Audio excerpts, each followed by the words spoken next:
So it's very cold.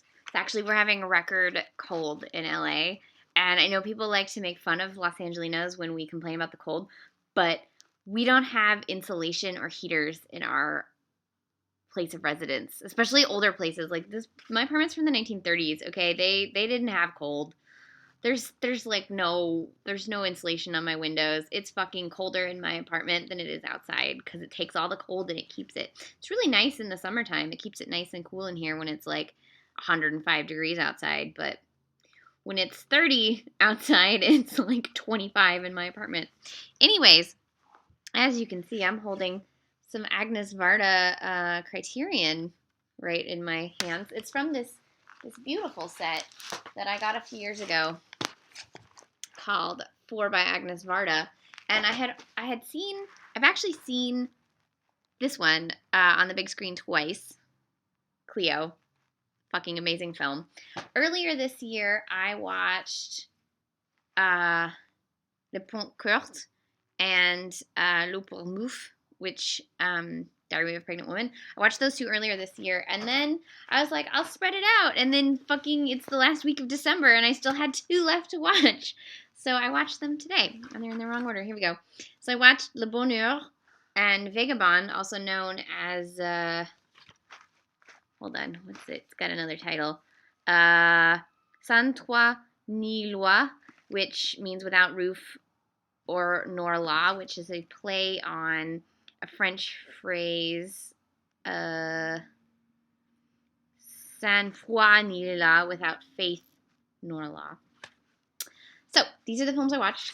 So let's start with the one I watched first. So Le Bonheur, which means happiness, is basically a very subversive look at married life in 1960s Charles de Gaulle, France,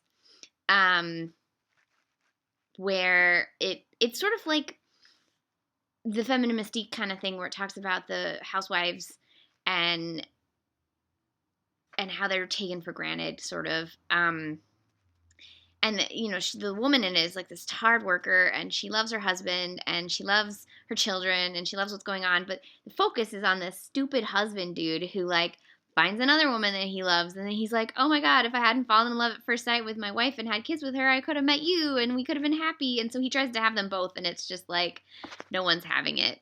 But then the ending is like the most subversive thing in the world. It's like basically this idea of happiness is bullshit, and that women in France, in terms of how she's positing this man, women in France are interchangeable, and that's bullshit, and it shouldn't be that way. And so, but it's like this happy, bright, like sunflowers and bright colors, and it's just so good. It's so good. It's so good. So you should find this.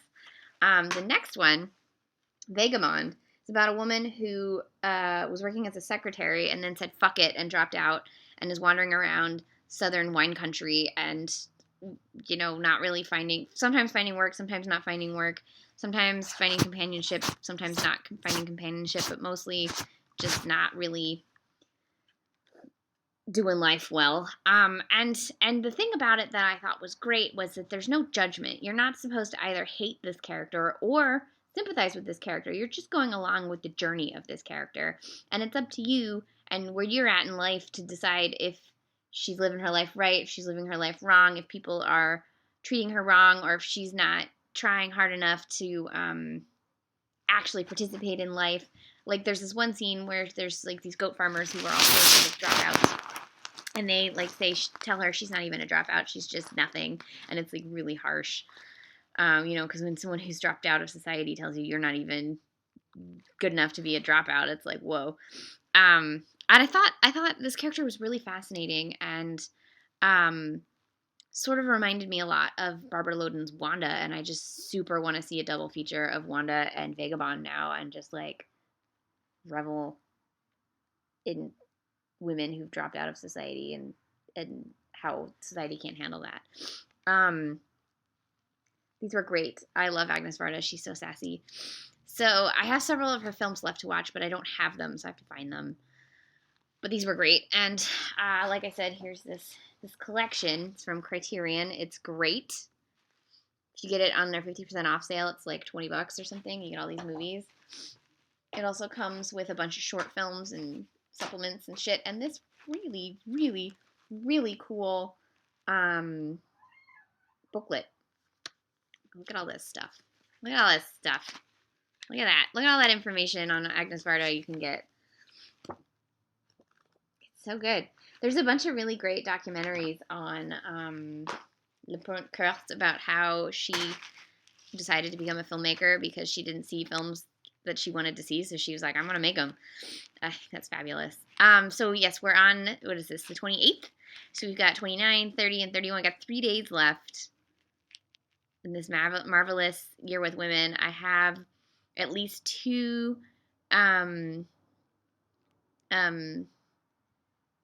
Chantal Ackerman films that I want to watch, and then I think I'm going to save Larisha Shepepko's The Ascent for the 31st. Like, that's going to be my final film of the year. It's cold, and it's a cold film, and I think that'll be a really good way to end the year. So, but this, again, was the Bonheur and Vagabond with Miss Agnès Varda. She's fantastic, a living legend. Watch all her films.